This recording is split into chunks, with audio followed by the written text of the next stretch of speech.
Hi, I'm Brian Lord, Senior Vice President here at Premier Speakers Bureau. Welcome to Premier Presents. I'm excited to have on Charlie Neese, one of America's foremost experts on severe weather safety, a 22-year veteran meteorologist, and also speaker. Charlie, thanks for coming with us. Thank you, Brian. Appreciate it. Now, I know the first time you were here, you talked about how event planners can prepare leading up to an event for severe weather. All right, now let's say the event planner is at the event. What are some things that they need to do to be prepared for severe weather at a conference while it's going on?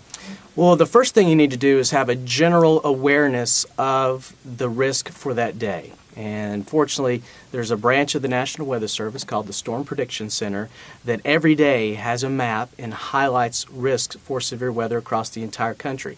It's going to be in three categories. Number one is slight risk, meaning a few severe thunderstorms are possible.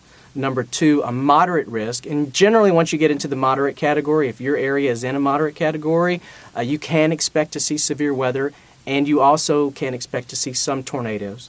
And the third area is a high-risk area. If your convention center or your event is in the middle of a high-risk area, that means you can not only expect severe weather that day, but there also could be multiple tornadoes, and some of those could be strong.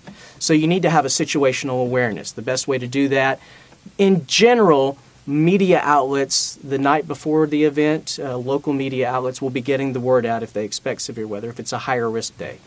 If not, you need to get up in the morning on the day of the event and look at the Storm Prediction Center's website. And if you just Google Storm Prediction Center, products, you'll see the maps. Or you can visit my website, charlieneese.com, Neese.com, and I have a map also of the risk every day. So once you have the situational awareness, number two, you need to know exactly how you're going to get the warnings. If a warning is going to be issued, then you have to know it. You know, it's a situation where if you don't get the warnings, it's the tree falling in the woods. Does anybody hear it? Event planners are so busy at events. They're going crazy. So that's a good point. Yes. So ahead of time, you need to have already met with the facility manager to know how you're going to receive the warnings. Is it on you? Are you going to have to do it through your weather app?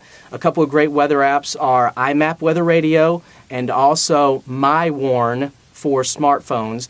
These will follow your GPS position, so no matter where you are in the country, they'll follow you, automatically warn you if your location is in a tornado warning. Or is the facility going to be warning you? Are they getting the warnings and then relaying that information to you? Once you get the warning, then you have to, number three, communicate that to your audience.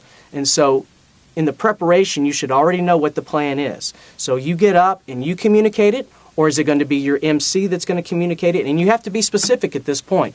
On stage saying, we are under a tornado warning.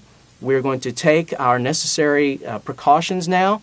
We're going to get up. We're going to exit through the two back exits in the room. We're going to go out and turn to the right and go to a steel reinforced concrete stairwell or whatever that particular area has for a safe area.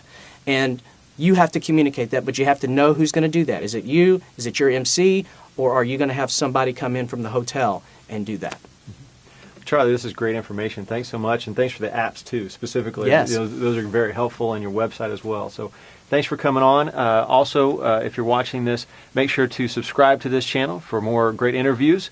And thanks for checking in today. Charlie, appreciate it. Thank you, Brian.